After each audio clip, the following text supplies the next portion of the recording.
창의적 플레이는 무엇인가에 대해 저희 이쪽 김미송, 김민수, 김태율, 문성민, 정용준이 발표를 시작하겠습니다. 어, 저희에게 드시는 질문입니다. 첫 번째로 창의적 플레이란 무엇인가?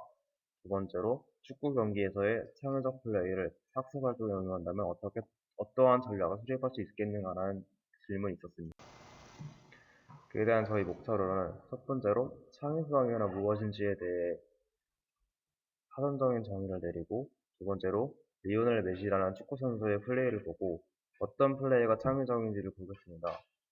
세 번째로 이러한 것들을 통해서 창의적 플레이, 축구에서의 어떤 것이 창의적인지에 대한 정의를 내리겠습니다. 네 번째로는 이런 축구에서 창의적 플레이가 만들기 위해서는 어떠한 조건이 있어야 되는지, 그러한 배경에 대해 저희가 설명하겠습니다.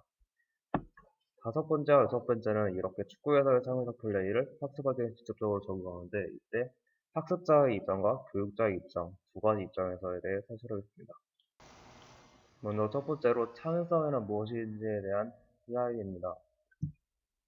창의성이란 새로운 생각이나 개념을 찾아내거나 기존에 있던 생각이나 개념들을 새롭게 조합해내는 것과 연관된 정신적이고 사회적인 과정이라고 되어 있는데요. 이것은 위키피디아에서 창의성에 대한 사전에서 출처가 있습니다.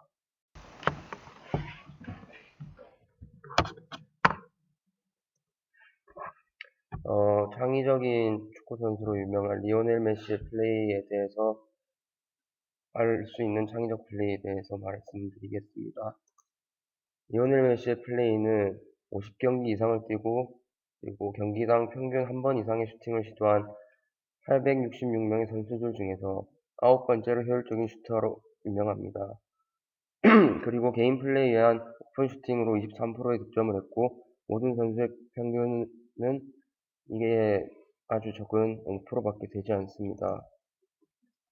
그리고 메시는 슛을 매우 다양한 방법으로 시도하면서 또한 동시에 성공률이 매우 높습니다. 예를 들어 왼발로서 슈팅을 하고 가마차기도 많이 합니다. 전진 패스의 비율이 또한 다른 선수에 비해 매우 높고 동시에 성공률도 아주 높습니다. 이는 밑에 출처가 나와 있습니다. 이에 따라 창의적 플레이란 패스, 슛, 드리블 등 모든 기본기가 바탕이 되어야 합니다. 그리고 효율적인 결과를 배출해야 함을 알 수 있습니다. 그리고 새롭고 신선한 플레이를 보여야 하며 수비수의 생각을 읽고 예측하지 못하는 공격을 시도해야 한다고 생각합니다. 그리고 빈 공간으로 킬패스를 주는 넓은 시야를 가지고 있어야 하며 다른 선수들의 특성을 잘 활용해서 최대한 활용하는 능력을 보여야 된다고 생각합니다. 그리고 기본적인 전술을 변형시켜서 창의적 플레이를 해야 한다고 생각합니다. 그리고 상대팀의 특성에 따른 유동적인 전술을 잘 활용해야 된다고 생각합니다.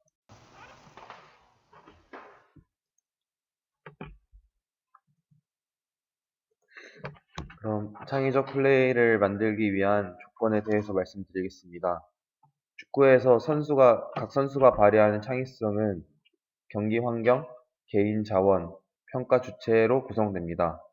창의성계는 창의성이 발휘되는 장으로 시합 상황이 해당되고, 개인 자원은 새로움, 확산과 융통성, 인지 과정이나 개인 특성 등 개인의 내재된 창의성 발현 자원을 의미하며, 평가 주체는 동료, 지도자, 축구 관계자 등 개인의 수행을 창의적이라고 평가할 수 있는 평가자를 의미합니다.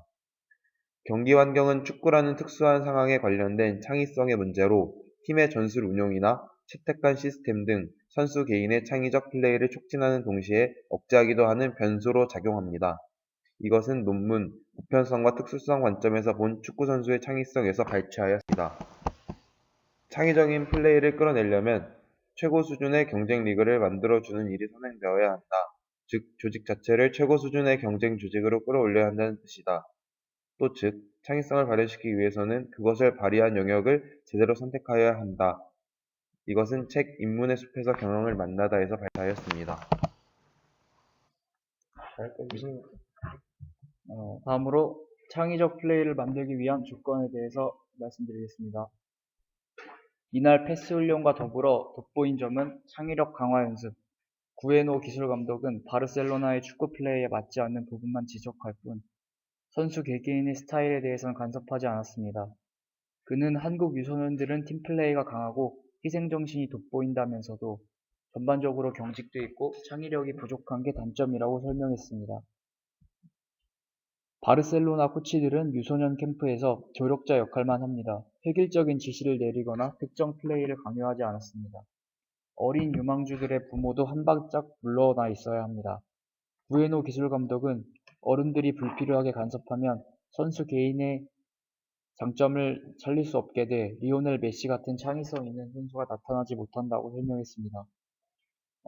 이 내용은 기사 FC 바르셀로나 유소년 축구 캠프 창의력 키워줘야 한국의 메시 배출에서 인용했습니다.